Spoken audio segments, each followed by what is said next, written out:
Hello, and welcome to the first SGDA microcrocks session thing. So we've not done one on our own before, so hopefully this goes okay. And welcome to the first. I should mute myself. I know there would be one issue, and we got it out the way pretty quick. Okay, if you can see up here, there is the Discord. If you're not part of the Discord, sign up. You can chat and stuff on there, or you can chat in the YouTube link at the side. So yeah, we are the SGDA. We run events. We're kind of like a networking thing in the games industry. We want to encourage communities and people talking to each other. So tonight we've got 4 awesome host guests, all talking about different things within the games industry. It's going to be quite interesting. We've got like a range of things coming. So might just wait a few minutes to get some more people in the chat and whatever.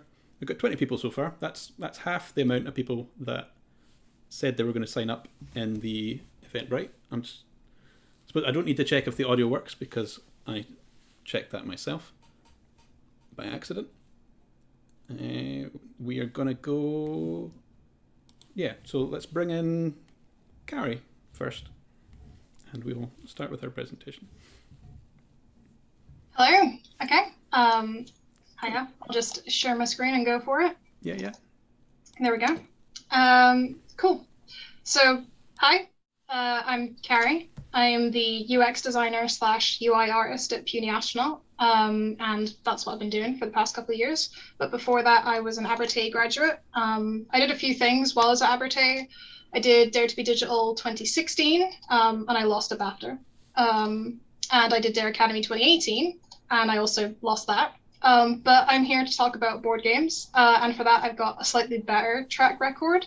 So the Murray Game Jam, which is a game jam in my hometown and is the only reason I ever go home, has a board game category. And in 2016, my team won that, and we got to go take our game down to the UK Games Expo in Birmingham and show it off, and it was all really cool.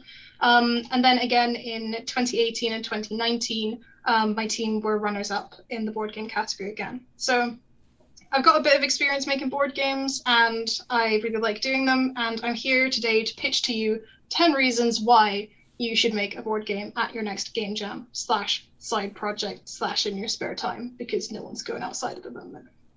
So reason number 1 is that board games are cool. They are, and they're really complex. There's such a range of them. They come in like all shapes and sizes and colors and flavors. Everything from like King of Tokyo, which is a dice rolling game where you fight as non-copyright Godzilla fighting other non-copyright monsters, to something like Pandemic, which is a cooperative board game about stopping the spread of a nondescript disease. And also some of your favorite video games have board game alternate identities. There's Dark Souls, the board game, and there's XCOM, the board game as well, which is probably one of my personal favorite cooperative board games ever. Honestly, it's great. Reason number 2 is that board games are inclusive. So things like Uno, Monopoly, sort of like these are great offenders for people thinking, oh, board games are really boring. But think about when you go home to see your parents or your families at Christmas and holidays and how you'll play board games with them, or, you know, they're much more willing to pick up a pack of cards than they are to play Civ with you. Like, let's be fair. Like board games don't have that technology barrier that like a controller or a video game does, and it's much more accessible to like hold pieces of paper and cardboard than it is to thrust a DualShock 4 into grandma's hands. So reason number 3 is that board games are accessible. So this is different from inclusive. So making a board game can be a platform for fantastic accessibility challenges. Take Dixit, for example, or Deceit, however you want to say it. It's all about creating, all about taking pictures and assigning words to them. So you have a hand of these cards that just have these pictures on them, like no text whatsoever, and you pick a word that describes that image. And then everybody else kind of chips in with their own kind of pictures. But this is a really good example of accessibility in board games, because there's no like language barriers, there's no text, there's no sort of like a minimum reading requirement either. So it's incredibly accessible for a wide range of people. And this is something that you can like incorporate into your own designs as well. Reason number 4 is unique board game components. So if you're familiar with making game jams like video games, you may be familiar with making custom controllers. This is kind of similar, but like in a much more cardboard and paper kind of way. So we'll take Planet, for example, which is a board game where you have like these magnetic D12s and you stick these little pentagons on and you kind of like build up this environment for different planets, different animals to live in. And then there's Dice Forge, which is a dice rolling game where you literally change the faces of the dice as you play. So that kind of gives you that level of control over deciding what it is that you're actually going to be rolling between. And in terms of creating unique components, it's really straightforward to do. There's no technology barrier. Again, you don't need to get it to communicate with a game engine or something like that. It can just be held together with glue or magnets or desperation, really. Reason number 5 is that board games are UI UX treasures, in my opinion, and this is my area of expertise, so I could talk about this for hours, but I won't. But yeah, with board games, you don't have a lot of the tools that you do in a video game. You don't have animations, you don't have locked input, you don't have audiovisual feedback, and you don't have any control. So when you're developing a video game, and you kind of like have tutorials that you take the player through, you can lock certain mechanics and you can introduce them to things slowly, even if it's just different levels or different mechanics. That's not the case for board games. As soon as the player opens the box, they have access to every single component, regardless of whether or not they know how to use it. So for UI UX, this means that you need to have instructions that are clear. You need to have components that are all consistent. You need to think about what you're going to have where, and also just try and make it as user-friendly as possible so that you don't get overwhelmed straight away. Number 6, board games are heavy-duty gameplay design. So for game designers out there, yeah, this is for you. So board games aren't really held afloat by pretty artwork, not to shade on like walking sims, but that doesn't really cut it for a board game. There's a lot more design that goes into it. And when you think about the design, your mechanics need to be engaging enough to create replayability, which is something that isn't often considered in video games. The other thing as well is that you need to have a level of complexity to make it interesting, but also a level of simplicity so that you don't get overwhelmed the first time that you try to play it. Just like with video games, there's a number of different genres that you can do.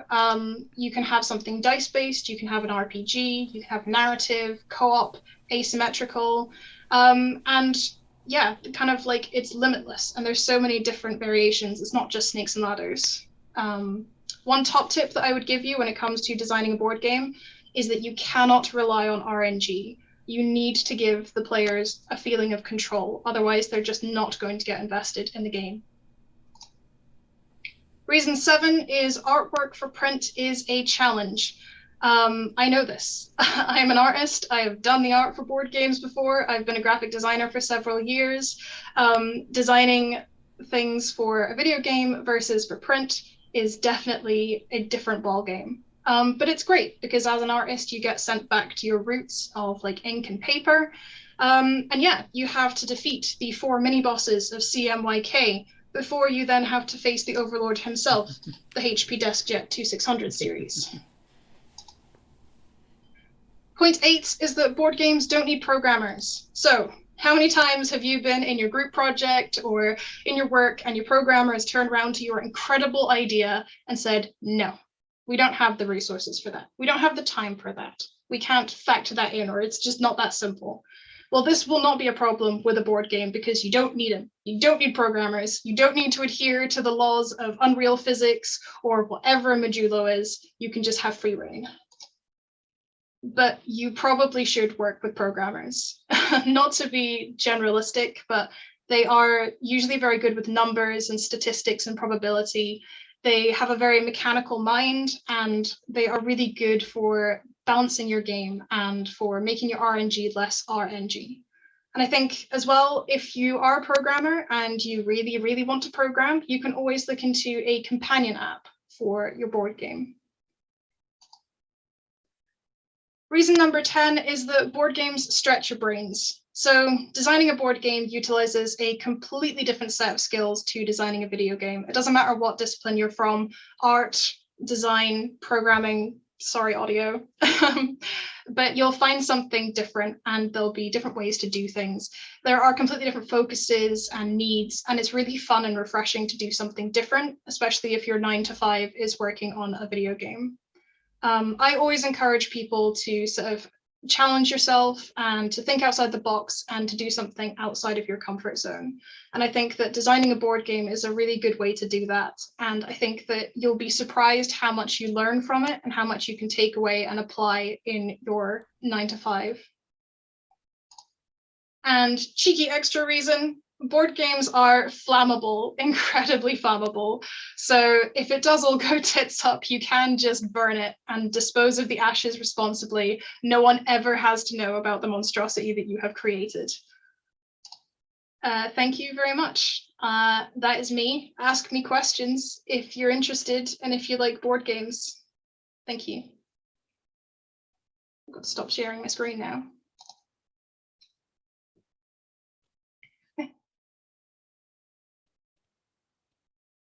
Okay. Thank you.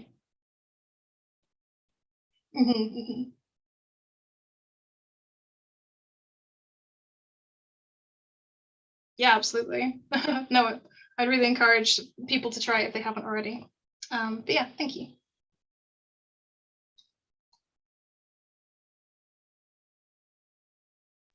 Yeah, hello. Cool.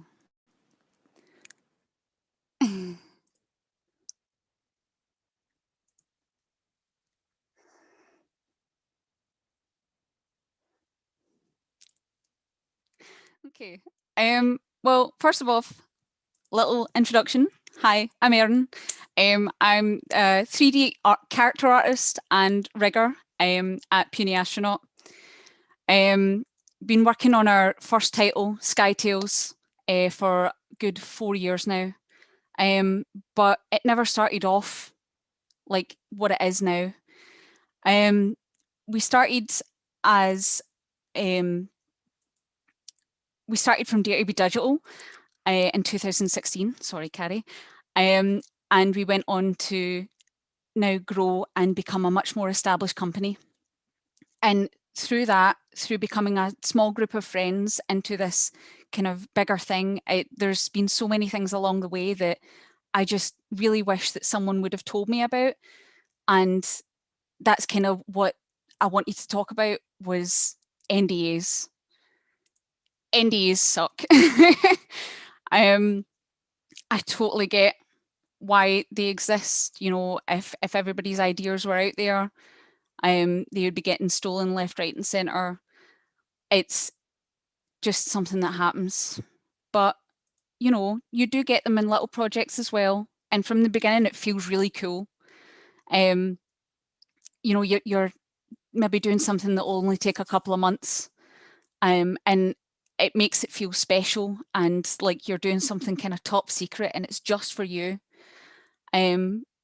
But as an artist, it can start to get a little bit stifling when you're working on something for a few months and you can't really show it to anyone. But at least, you know, it is only a few months when it's something quite small. But as I've said, the project we're working on, and I love the project we're working on, has been going on for 4 years now.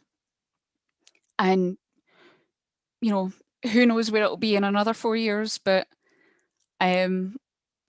yeah, it's just one solution I've heard a lot is this sort of idea that, sorry, my mouth is getting really dry, is this sort of idea that as a game developer, we can then go and do loads of game jams and like small projects in our free time. And at the start, I love doing that, but I burnt myself out so quickly. And especially when you hear of such success stories like, you know, Stardew Valley, Undertale, Thomas Was Alone, you hear about it all the time, of these lone developers, indie developers, going really big. But I don't know if it's ever really emphasized just how hard that is. And you do put a lot of effort on yourself if you're trying to attain one of these kind of big goals. And for me personally, coming home at the end of the day after a 9-to-5 shift and sitting down and being like, I can't be bothered drawing. I feel like a fake, but especially when, you know, we're nerds. we play games, and even playing games sometimes can really burn you out, just sitting at a computer 24 hours a day, especially during these mad times. But even before all of that, I think it's okay to understand that, you know, we should really step back. And that's what I really wish I'd been told, you know, 4 years ago. The thing that's really hard is not being able to talk to people. That's the thing as an artist, that I struggle with the most. You know, having this bank of, you know, so much progress that I can't turn around, and even I don't even feel like I can really tell my dad about it or something. And yeah, it gets, you're kind of stuck to whatever the companies or, you know, the Twitter accounts are able to kind of put out there. And admittedly, with that, the feeling of pure excitement and joy when you've been working on something for 2 years and then it's suddenly out into the public is unreal. I mean, for example, this is something that is on our Twitter from like 4 years ago. And for so long, I felt like that was what my art was, even though I knew that I had grown to be able to do something like this. Now, I'm not saying it's incredible, but compared to the previous thing, that's 3 years worth of growth, you know, and that's just the characters.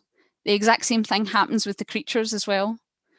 I mean, I never thought I would been able to do something like that in the past. But when it kind of look back at it, even that is over a year old, and the things that you're able to do when you're in the industry, you really grow and change a lot because it is such a quick moving industry. Is I just want to be able to show everybody what I can do, but I'm not really able to do that at the moment. So my personal solution has always been to take a step back and actually go away from your computer. You hear about it all the time, but like if I had been told, if I could go back and tell myself 4 years ago, you know, actually just stop working at the end of the day, you know, like I know you're still at your computer, but take time, dabble in loads of different hobbies. Like, please do that. I crochet cat beds now. Just wanted to put that in there. Love them. But yeah, it's hard at the moment. So please just don't burn your candle at both ends. Take the time, do something away from your PC. As soon as you clock out, stick the computer on rest mode, find something else to do. Pandemic or not, we are working in an industry where you're expected to live and breathe games. And I love games. but sometimes you just need a little break. Yeah.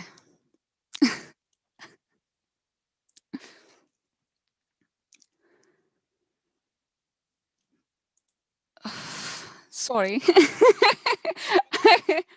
It came out a lot more depressing than I thought it was going to be. It came across heartfelt from where I could see.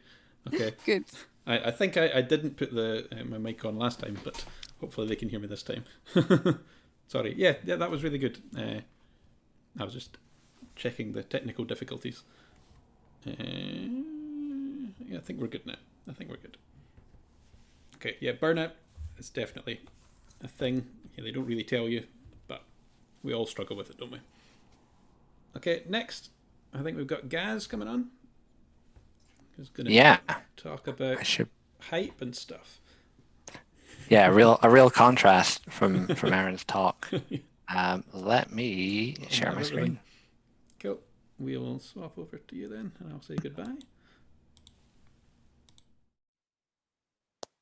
Now you should be able to see my screen. You should be able to see me. So I'm just going to get stuck into it. I'm here. I'm Gaz. I'm a lecturer at Abertay. I teach game development, but today I'm here to talk to you about hype, becoming magnificent. When I'm talking about hype, I don't mean like marketing. I don't mean like getting the buzz out there for something. I mean pure, uncontrollable, fist-pumping excitement. I mean something that is emotionally resonant with the viewer or the player or the reader. Something that is just incredibly satisfying. And it gives you chills, or it gets you pumped up, or gets you up off the sofa to cheer. That might just be me, though. So it's no surprise that this is something that anime has always really tried to achieve. I've got it down to a fine art, shonen anime in particular. So Dragon Ball, One Piece, My Hero Academia. These are all shonen anime. They're designed, they're marketed towards teenage boys in Japan. And, they present really simple messages like, never giving up, power of friendship, all this sort of stuff. Simple messages that I think are really important for that market. So, there's a lot of cultural touchstones here. It's likely not relevant to everybody, but moments like anybody who watched or read Dragon Ball, the first moment that Goku goes Super Saiyan, or these days, probably something more relatable to a lot of people is things like in the Avengers, that sort of first Avengers Assemble moment, and in Infinity War, and all these things, these big heroic moments that are built on peaks of character development and storytelling. They make you really invested, and you want to cheer along. It's much easier when the narrative is controlled in a film or in a book. But how do we actually look at creating these moments when the player's involved? Imagine you were playing this scene here and you're controlling Captain America and you decide to just run away. It kind of kills the tension a bit. So how do we make people feel like they're a part of it when they have agency over it? This talk's really based around combat. There's not really a way to achieve this without that. There's some moments in here, but so much of this comes from that Saturday morning cartoon, overcome of a challenge. Usually it's some sort of physical cost, and it's much harder to do that without a sort of adversary. There needs to be some stakes there. But if after all this you've got some good examples of non-combative ones, I'd really love to hear it. So I'm going to go through 3 main things that you can utilize to kind of get this feeling in anything you're building. First one is progression and advancement. This is something that shonen anime loves. Everybody's always getting stronger. They beat the next bad guy. Everybody's growing up and learning a lesson. And that's all well and good for films and TV shows. And we love that stuff in games as well. You level up, you get stronger, you go down your skill trees, you learn something new. But they're very complex balances of systems. Designers have worked really hard to create an experience that isn't too hard or too easy. And if you upset that balance, you can take away some of the fun. But if you do that with some intent, you can start to create these feelings of hype through gameplay. A classic way on the other end of the scale is to have an unwinnable fight. A new bad guy shows up and you have to lose the battle, and that's meant to show you that they're super strong and scary. But the other way can work too. Shift the balance of the game in favor of the player to create these epic moments. I'm now going to try and see if I can get this up. So this is Zone of the Enders 2. There's a lot of Kojima stuff in here for some reason. And it's a game where you are a giant robot flying around beating other giant robots, and the whole time you are outclassed by this even better giant robot. After being beat up by this adversarial robot, you unlock the full potential, very anime, and you can suddenly teleport around the battlefield. Sorry if this makes anyone motion sick. And suddenly, with just unlocking one new ability, you outclass everything else in the game, and you can finally stand against this primary antagonist. The core gameplay is the same. You're still flying around beating up robots, but you're finally given the tools to go beyond your original limit and feel powerful. Next up is a clip from Titanfall. So Titanfall 2, surprisingly good campaign, and there's this moment towards the end where pretty much all hope is lost. You've been beaten up, you've lost your robot, but you find yourself in possession of this smart pistol, which was an infamous item in the first game, which would lock onto enemies and you wouldn't even have to aim, it would just shoot them for you. You don't get it throughout the entire campaign, but right at the end, they give it to you and you're tasked to just survive and escape. So what follows is this sort of 5-10 minute session of you just sprinting through the enemy base trying to escape, not really having to challenge yourself. You just run around, jump, jetpack, and just decimate anything that comes back to you. You're this incredibly agile, unstoppable pilot. And it's incredibly satisfying. So that's ways you can do it by just changing the way that the player, the abilities of the player in a game. The next way to do it is to think about how the player actually interacts with the game. Quick time events are a very good example of this. I say very good as in they illustrate my point, not as in we enjoy them. They've been done to death, and a lot of people really hate them for good reason. But handled correctly, they can add a lot of emotional impact. If I get my video up, so I'm juggling so many windows. It wouldn't be a talk from me without a bit of Kingdom Hearts in here. This weaved it into the gameplay in Kingdom Hearts 2, where there was a triangle button, which would basically, anytime they wanted a cool action to happen, you would press triangle and it would do it, culminating in the sort of final fight where you just have to mash triangle on X for about a minute as you block the final boss's laser dome. We also, I can't talk about mashing buttons without having a clip of Metal Gear Solid 4. The final microwave corridor scene in Metal Gear Solid 4, spoilers for a 13 or 14-year-old game. A set piece so good it made everybody forget the rest of the game. Here you have to mash the triangle button for literal minutes, furiously, as Snake makes his way down a corridor being microwaved, and it's interspersed with clips of everybody else trying to fight for their lives or cooking eggs. And this is where we're really creating empathy. By the end of it, you can see that Snake is just struggling to make it. But he has to, and you are there mashing his button, your arm is tired, but you're not going to give up because Snake's not going to give up as long as everybody's sort of cheering you on. And it turns, this button mashing turns it into this really empathetic scene where you feel Snake's pain. On the other hand of button mashing, we also have Metal Gear Rising. Same series-ish, where instead you mash the triangle button so that you can suplex a giant robot and then rip its arm off and, chop it to pieces. With this, hard rock soundtrack in the background, which brings me to my last point. Let's just watch that happen. Last point, aesthetics and audio. When you can't rely on guiding the player through gameplay or mechanics, we have audio and visual to rely on. And this is one of those points where the audio is probably more important than the visual in games. Soundtrack is usually a huge part of this.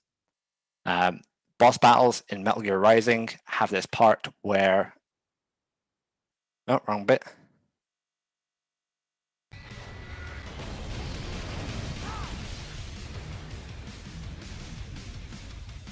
I really hope you can hear the audio, where you fight, and as you move through the stages, the music gets more intense, and once you get into the final phase of the fight, the vocals kick in as well, so you have that extra bit of kick to just, you're fully aware that the action is on and it's time to go.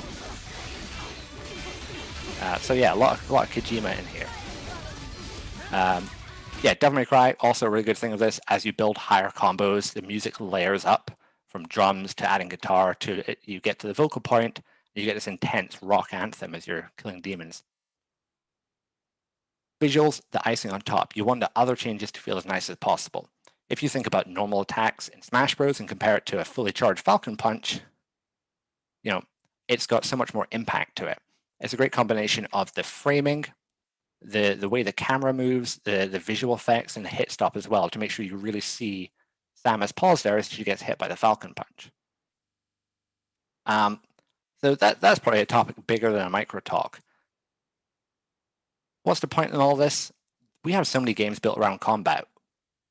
For various reasons, video games are entirely combat focused, or at least the mainstream are. So why not make them incredibly over the top and exciting as well? We don't need to have another army shooter when we can have something exciting and crazy and hyped up. This is maybe not much use to anybody watching it. I don't think any of us are building exciting AAA combat-focused games. But I think the takeaway from this is to consider the emotional impact you want your games to have, and how you can try and reinforce this through the mechanics, through the input, and also through the audio and visual. People really want to be invested in the media that they play or consume. There's a lot you can do through all aspects of game development to take advantage of that. That's all. I'll hand off now. But yeah, if you've got any questions or you want to chat, please do get in touch. Thanks, everybody. Now I've got to work out how to stop sharing my screen. All right, back to you, Ali. Cool. Yeah, that was really good. Loads of cool tips on stuff, and I can see that you're a big Kojima fan. Yep, very, very good. Hopefully this time, again, my audio is working. Sorry about that, technical difficulties. Next, we're going to bring in Nick from Proper QA. Here we go. I think, yes, you're unmuted. If you want to load up your presentation, we'll start with you. Okay. Cool. I will leave you to it. Is that working? Yeah, okay. So, hi everyone. I'm Nick, and I'm going to talk to you about some of the mistakes that we make as game developers. My speciality is QA. I run Proper QA, which is a quality assurance service provider for the games industry. I haven't always worked in the industry. In fact, prior to my first games job, I had a series of divergent and ever more bizarre jobs, including working as a butcher and a toaster designer, a welder, a boat builder, amongst others. But I was working as a cook when I first teased my way into games, purely by luck. It was back in 1999. A pal of mine was running a food company that would go into offices of big firms to look after all of their catering requirements, setting up sort of in-house restaurants and bars and cafeterias and things, and cooking all the food for companies' staff.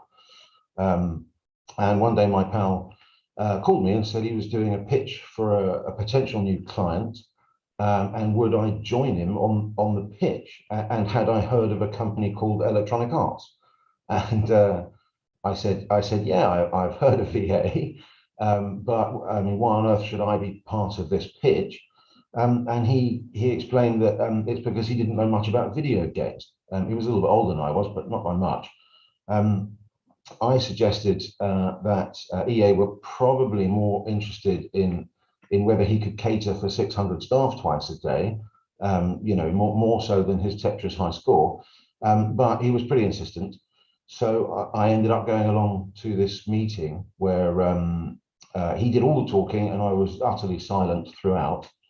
However, he did actually win that contract and ended up doing all the catering for EA for some years. And he then asked me if I'd like to go and work for him as a theatre chef, cooking for Electronic Arts, which is a sort of a teppanyaki style of cooking in conference rooms for folks that are having lunch meetings and things like that. And I thought that would be fun, so I sort of jumped in with both feet. And it was utterly fascinating. I spent my days, in the background of these meetings, listening in on these folks talking about games and games development, and hearing some of the numbers that they were talking about. Numbers surrounding revenue and investment and development budgets.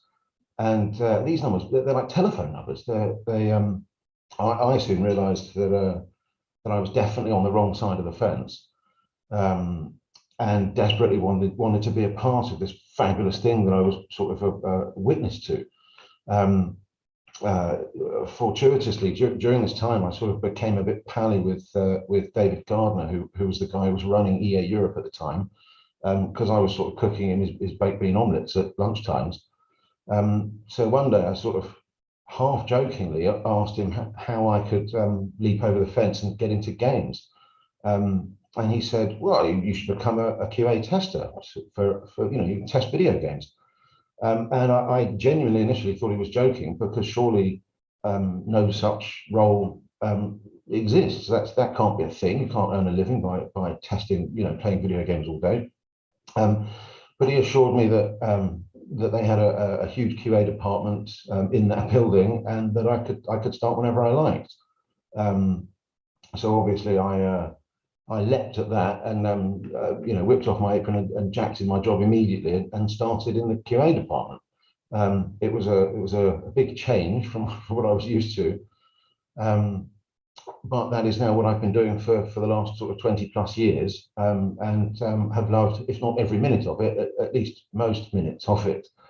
My first day within a QA department, a quality assurance department, was mental. I was assigned to test Formula One on the original Game Boy, not a GBA or a Game Boy Color, an original non-backlit Game Boy. And I remember my first day vividly. I was assigned a desk, and there was an IT person setting up my sort of utility computer to enter bugs in using. And he issued me a Game Boy and a massive box of AA batteries. And he set up an ergonomic keyboard that had a split in the middle of it. And I'd never seen one of those before. I didn't have a PC at home. I couldn't type. And I kind of looked at it with a bit of trepidation and said, what's that? And he said, oh, it's one of the new ergonomic keyboards. We're giving them to all the new staff. It makes it a bit faster for you to touch type. And that was the first time I'd heard that expression. And I said, well, it's just going to take me longer moving my index finger from one side of the keyboard to the other now, because they're wider apart. And he chuckled and wandered away, muttering that the QA staff had a good sense of humour. And it was from then on, it was quite a steep learning curve, but I'm still maintained to this day an absolutely fabulous way to get into the games industry. And the first thing I had to learn was what QA actually was, and what we actually do, because I sort of didn't really know. I think the common perception throughout the games industry is that the tester's role is to test the software, excuse me, to make sure that it's working the way it's been designed to work. And I think this sort of brings me on to the first mistake that we make in games development, is that sort of is the dictionary definition of it. But actually, what our role really is to eliminate costs and save money. Because if you don't test, it ends up costing you a fortune. If our role is to find bugs, then each and every one of those bugs is an expense to the development team. every single bug that a tester reports on a game costs the company something. It could be a very small amount, it could be a very large amount. In fact, an exercise that I've done a few times in the past is to assign a dollar value to each bug that you experience, which I'll sort of come back to in a minute. But the overall cost of each bug should be considered when we talk about the timing, which is sort of when should we start testing our games? Normally, the consensus that I hear all the time is that's towards the end of a project. That's when QA gets involved, right? And this is sort of another fundamental mistake, a really fundamental mistake that we make as developers is we get our testing involved too late. Truly, the design stage of a games project is where QA should be getting involved. I mean, at an appropriate level, of course. Perhaps it's just a read through of a games design document, or just as a consult, if you like, in a games design meeting, and then ramp up appropriately throughout the development lifecycle of a project. And you might question, why so early? And plenty of folks do. Proper QA is an independent service provider, so part of my role is to convince clients of getting us in early enough to save them money, and that gets questioned frequently. But an example I used the other day was a game that we tested last year.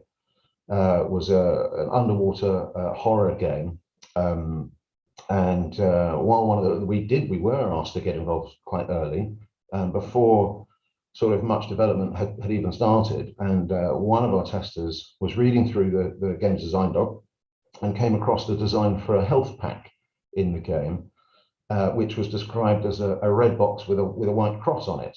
And the tester spotted this, and knowing that image is actually a copyrighted image, they entered a bug for it in the bug database, and that was fixed. It was someone rewrote that game's design doc. And when I say rewrote, all they did was cross out the word red and substituted it for the word green. And that changed the design. But this was prior to any assets being built or put into a game or released. That would be the worst outcome. So that was a very, very cheap bug to fix. However, that same bug could potentially cost a lot more if you get the timing wrong. For instance, the developers of Prison Architect weren't so lucky. They received, they had the self-same thing happen to them, and they received a letter from the Red Cross saying that they were in breach of the Geneva Convention because that's a copyrighted image, and they had to pull their live game and patch it and put out a release, which is a much more expensive thing to do. So that's one of the fundamentals of, when should we start testing? As early as possible, and as I say, at an appropriate level.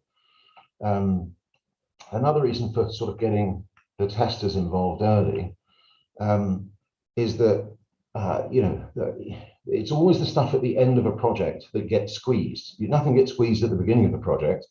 So if your testing is scheduled for the end of the project, and then that end gets squeezed and all your QA gets squeezed out, that's a sort of cataclysmic gamble on the higher risk of putting out a lower quality product. And sort of as I've described, bugs found by the end user post-release are way more expensive than bugs found by your own QA or somebody else's QA or a QA tester pre-release. So that, talking about the cost of things, the price of your sort of dedicated QA effort should really be considered, when you're thinking about cost avoidance. So that statement, QA is an avoidable expense. It's and this is a sentiment that a lot of developers will subscribe to, and it seems logical. We can test our own stuff, but in reality, it's almost never the case, or not efficiently anyway. I mean, there's lots of reasons for this. A developer's time is more costly than a tester's time. Devs can only test using sort of mental test cases that they've already considered. They would have already considered a way of testing something while they were writing code or developing or creating an art asset or writing some story narrative or whatever it is, or designing a piece of audio. We're not very good at testing our own stuff.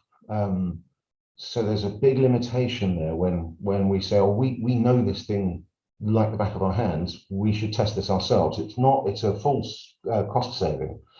There are other ways of doing it. If you can have your friends and family do testing, beta testing. We get our mates to have a look. They all play games, right? So and that can be effective for certain things, for user interface or UX. But for the more holistic sort of QA approach as a whole, not so much. The approach of our friends or beta testers is not really comparable to the approach that a QA tester, a professional trained QA tester will take. The problem is that there's a struggle to differentiate between testing and playing, and that can cause a lot of problems. If you get a bunch of your mates who enjoy a spot of fishing, perhaps, and you can dangle your fishing rods off the riverbank on a Saturday afternoon and see what you can catch. You get that same bunch of mates and issue them a fleet of industrial fishing trawlers and give them the keys and see what happens. The results will be notably different. And the games industry doesn't have sort of the equivalent of the RNLI to fix everything when it goes horribly tits up. And that's sort of a mindset of the tester versus the developer, and it's a mistake that's frequently made. I see it often, and it's a lot of it can be down to self-confidence, and it's something to be considered. The QA departments in our industry and the bugs that we report are often perceived as almost like a reprimand or an affront to our development skills. We're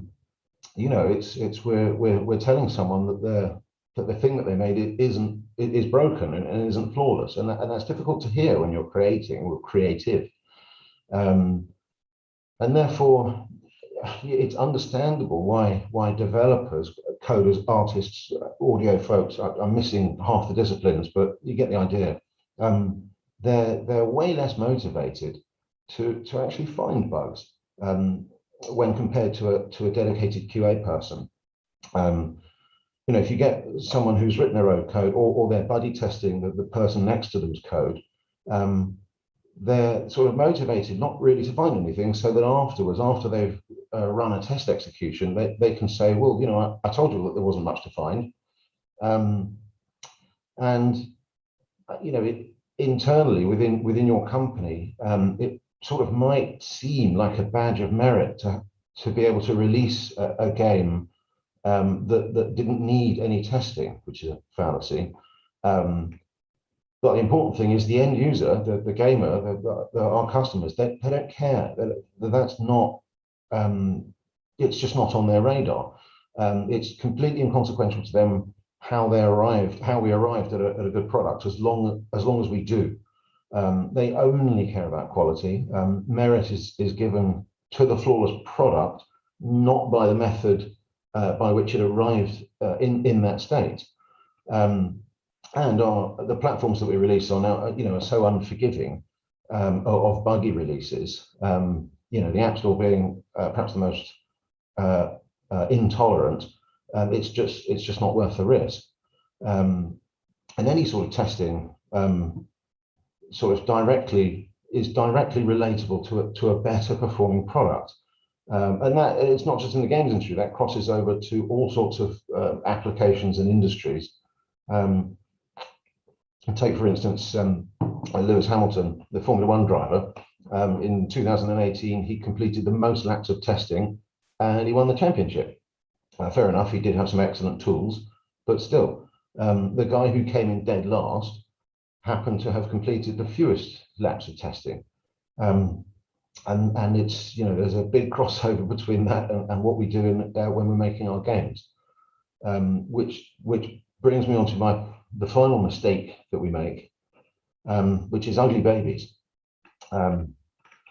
So presumably some of you will have children, and we all know how we feel about our own kids, and no one, would any of you say that your kid is ugly? Absolutely not. That none of us would. And as creators, we can become so enthusiastic about the games that we create, the fruits of our labor, that it's supremely difficult to see any flaws in those precious things that we've invested so much time in bringing to life. The only real way of achieving that is through a sort of an independent, objective adjudicator. They have no such difficulties with that.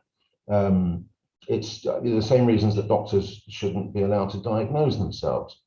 And sticking with that, with the ugly baby analogy, if someone was doing an independent QA quality assurance test on a room full of babies, they would be able to assign an ugliness rating of 1 to 10 with metadata attached. And that's sort of the difference between testing our own stuff that we've made and getting someone independent to test our stuff. And I think that's probably the greatest mistake that we seem to continue to make. But hopefully we'll get better at that as time goes on. So let's get our QA stuff sorted and avoid delivering any more munters to our to the end users of our games. And that about wraps things up for me. Thanks for listening, and questions in the comments, and we'd love to hear from you guys. Thank you.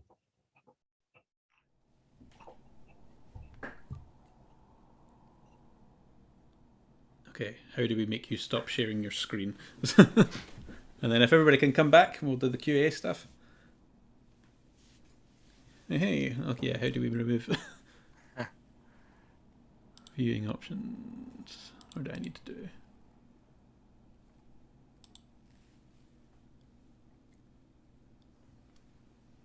Where's Nick? Has Nick disappeared? No, I'm here. Sorry, is my screen still shared? It's still sharing your screen, yeah. Stop participant sharing. I can do that. Okay. Yeah. Ah, there we go. You're no longer here though. If I thought you may need to turn your camera back off and on. There we go. Yep. We're all good. Right. So I'm going to start off. There's a few questions. Address the elephant in the room, I suppose. COVID. How has it affected yous individually? Who wants to start? Pick someone. You, Gaz. All right. I knew that was probably volunteering. Yeah. I mean, with teaching being online, that's been pretty interesting. On the plus side, I've learned a lot of video production, so that's been pretty good. But yeah, I feel like it's probably impacted everyone in much the same way. I really miss the office. I miss being around people. That's the thing I miss most. I miss seeing the faces of people, whether it's lecturing or here. I said before the meeting that this feels more stressful to me than an in-person talk to a lot of people, because maybe I'm on mute, maybe I forget to share the screen, maybe 100 other things. All those things have happened. Yeah, exactly. Cool. Anyone else? I mean, I think in stark contrast to that, I have loved working from home. I come from a homeschooling background. Make your jokes now. But I love it. I love working at home. I find it's much more comfortable because it's my own space. And when the clock stops at 5, I just immediately get to do something else. Like, I don't have to worry about walking home. I don't have to worry about going to Tesco to pick something up. You know, it's COVID. I'm getting my groceries delivered. I just waltz into the kitchen and go make dinner, and I can just like switch off immediately. And yeah, I think it's much more productive for me because something I always say when people ask is, if I want to scream, I can. I can just scream at the screen, and no one else in the office has to know. Maybe this reads really badly on me. Maybe I just hate people. But no, I've absolutely loved it. And like, I have a life. I have so much more of a life, which is weird. It's very weird saying that.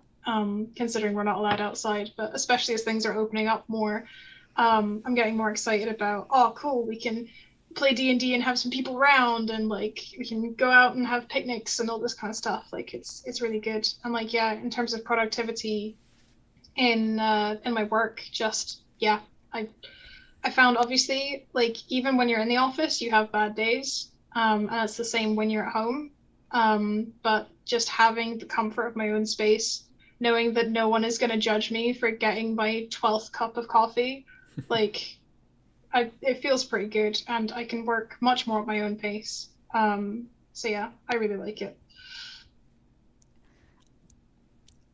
I'm jealous. Oh no. I don't want to circle back, but like, yeah, it's I'm at my PC all day, so like it's and this is supposed to be like where I chill out as well. So it's getting that separation between office and home is been a bit difficult, but I think I'm getting there with it. You know, I'm trying not to like be like, actually I can just like open that thing up and do it at like 7 o'clock at night. You know, maybe that'll save me a bit of time tomorrow. So it's separating the office home has been a bit more difficult. Yeah, it's hard to just go, right, I'm done. Yeah. I did find that as well. I found personal projects helped with that. That you're like, you only work on work stuff during the day, but yeah, when you're a small indie, it's quite hard to separate them. For us, it's been sort of a two-way split. There's been a huge positive in that when we're recruiting staff, we no longer have to just rely on people who are in commuting distance of our office.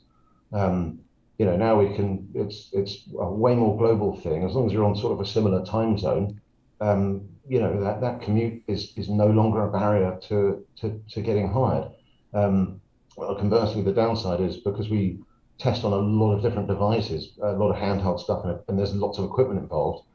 You know, previously where there was a central repository in the office, now, you know, my role is sort of postal agent, shipping bits of equipment all over the place and shipping it back. But you know, the cost is offset by not having an office. So, and I love it. I love working for a moment. It seems to be working for us. Yeah, there is definitely benefits. Like the other day, I was asking someone to help me with something, or helping someone with something, and not having to kneel down at their desk and like kind of share their keyboard and stuff is so good. I think that part of like debugging stuff is so much better because you can share your screen. The other person can Google something while you're still using your computer. That's the biggest like plus that I've seen from it. And yeah, not having to have Office is really cool. Right, next question. We might go a bit more specific. There was one about is there a like where do you go with your board game once you've made it at a game jam? Is there a like itch for board games, or is it just hit Kickstarter? Or yeah, I jumped the gun a bit and had a little bit of a reply to this, but yeah, like itch isn't limited to to digital games. You can have physical games on there. I have 3 or 4 board games that are just game jam projects that are already up there, because you just make like print and plays is what we call them in the biz, where you just print them out and you can play them, and it's pretty cool. Like yeah, in terms of in-person stuff, like once COVID stops and we can go to places again, board games again are a lot more accessible for taking places, because you're just taking a box with a prototype in it, as opposed to having to take a whole computer and all that kind of setup. And like when we were showing off our the first game that we'd made, the one that we did, the game jam, we went to places like cons. There was like a gaming convention in Edinburgh that we went to, and a few other smaller places as well. And even just like gaming stores, like in Dundee, there's Highlander Games. The dudes there are pretty cool. And yeah, they'd be probably happy for you to just ask if you can set up an event or something, as long as you got a bit of rapport with them. I don't know, actually, I'm talking on their behalf now. They're pretty chill, like, but even things like that. And there used to be a few playtesting groups as well that were set up. But in terms of just getting in touch with the community and getting people in front of it, like, kind of that's where you go. But it's important with a board game to do as much playtesting as possible, similar to QA. You're going to find a lot of bumps and things that need to be addressed. It's a really exciting and fun process. But yeah, so Itch is a great place. Kickstarter is scary, but I have done that for an unrelated project before, and it worked out okay. Yeah, it's weird patching a physical board game. Oh yeah, absolutely. Sending it a card and saying, remove this one from the deck. Yeah. No, like Itch is pretty good for that, because you can, if you get a decent enough community, then people will come back to you with feedback, and then you can upload like updated versions to Itch until you're ready for like actual publishing. Full launch, yeah. Seems like a cool way to crowdsource your QA. But okay, next, who have we got? When working under an NDA, do you find yourself being selective about the stuff in the personal projects that you share? Or is it the exact opposite and you just talk about all your personal stuff? Or do you just get burnt out and you don't want to talk about anything? Yeah, no, I mean, talk to me about crocheting all day. Yeah, it's good that you've got something that you can share. Yeah, exactly. That's what it is. It's about, like, as an artist, you want something that, in fact, not even as an artist, just if you're producing something, you want to be able to show it off, you know? Definitely not limited. I'll show you a half-done project any day. Yeah. Yeah, it's so frustrating being under NDA. You're like, I want to talk about this, and it really just, I don't know, it kind of limits my enthusiasm to the project as well. Yeah, especially when it's a long project. Yeah. You're doing like the mental jumps around it to see, is there anything that I can talk about? And then you're just kind of sat there for ages, like, never mind. Yeah. I'll let someone else do that. Let the social media manager do that. Okay, what else we got? Has anybody else seen any questions? See, I'm looking through the ones we've got here, but there was one. One about hype. Now. Yeah. There was one. From Andrew asking about how do I feel like hype building techniques being overused or abused for things like loot boxes, which I think is like, that's really interesting, because I'm approaching my talk from a naive, here's a way we can improve all this stuff, but obviously with any sort of engagement building technique, people are going to use it maliciously. So loot boxes, there's probably a lot of money and science gone into, what should it sound like? What should it look like? How long should that take? What should the build up be? So there's probably a lot to learn from it. I think it's pretty nasty. But yeah, I mean, that's going to happen with a lot of stuff, unfortunately. I think we'll probably see some of that being clamped down a bit. But hopefully we'll see maybe some of those practices that have been funneled towards money-making stuff be, transferred into, PvE stuff that, is just available for anyone, and just all of our games are going to be super aesthetically pleasing and satisfying, I hope. Then I've got one for Nick. You've been around in the industry for a while, I suppose. How have you found the change between like stuff having to be like shipped physically on disk to now being able to just patch day one? It was it's a timing difference. That was the biggest impact, was timing. I remember. I mean, I feel for Erin with the NDA stuff. We battle with that all the time. Well, I've been involved with, I don't know, 300 plus game projects, and I can probably tell you about half a dozen of them. I can name the franchises occasionally, but I can't give any detail because we're still, years later, still trapped by NDAs. but we were working with Warner on a project once for I worked on all the Harry Potter games, and because we had to go to shipping and manufacture first before, and I think it was supposed to be I don't think it was a Christmas release. I think it was a Thanksgiving release in the States, which was huge. And because those box products had to be on the shelf, and it was a non-patchable product because it was sort of, you could sort of patch things, but there was a very small take-up on consoles where people were online and could be patched. So it really had to be right. And for 5 weeks before it needs to be on the shelf, you need to go to Gold Master and ship. And that was a terrible experience. I think Warner said to us, you're going to get $1 million a day fine for every day that you're late. And we were late by several days. And in QA, we're working around the clock. And now, of course, that doesn't exist. There's always a first day's patch. It's significantly easier. And it's more a case of prioritizing which bugs get fixed for the initial digital download and which go into that day one patch. But that's the biggest difference. But it is very significant. It's a huge difference. As you said, though, that iOS store, you still need to wait quite a while for it to actually be able to patch, whereas stuff like Steam, you can do it a bit faster than that, can you? So, Truly. Yeah. Right. Do another question for everyone, a kind of general goodbye one. What's your favourite game and why? Might be able to guess Gaz's. That's not fair. It's a really easy one for me.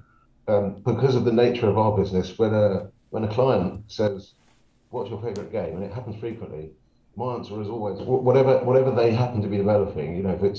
If their game is a game about cricket or fishing or a third-person shooter, it's third-person shooters, of course. It's a little bit asking a broker, "What's your favourite currency?" Or asking me what football team I support. What do you support? That'll do. Good answer. Okay, Gaz, what were you going to say? Obviously, well, I say obviously, it's probably Kingdom Hearts 2. Despite all of its problems, I think it has a super satisfying and hype combat system. But on other days, if you ask me, I might also say Metal Gear Rising, because I feel like it nails that excitement. That's one of those two, maybe. It's a very juicy game. What about Erin? Yeah. It's a really difficult question because it depends on the scale of the game and like what you're looking for. But the first one that came into my head was Hollow Knight because it's just cute and the environment's fantastic, and it's the only game I've ever attempted to speedrun. Not successful, but yeah. You ran it. I did it. And what about Cari? Again, really difficult question. I think if I had to pick one, it would probably be Dragon Age 2, which is like, yeah, Erin's nodding. It's so bad in so many ways, but like, it was one of the games that really got me into gaming. I'm obsessed with my glowy elf boy.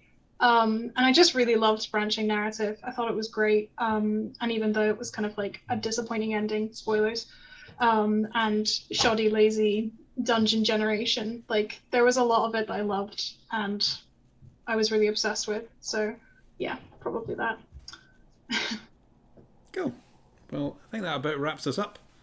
Say thank you to our lovely speakers. We had a nice varied range of things going on today. Yep, everybody very good. We're going to be doing some more events coming up soon. I'm not ready to announce them yet. They're not NDA'd, but we're just not ready to talk about them.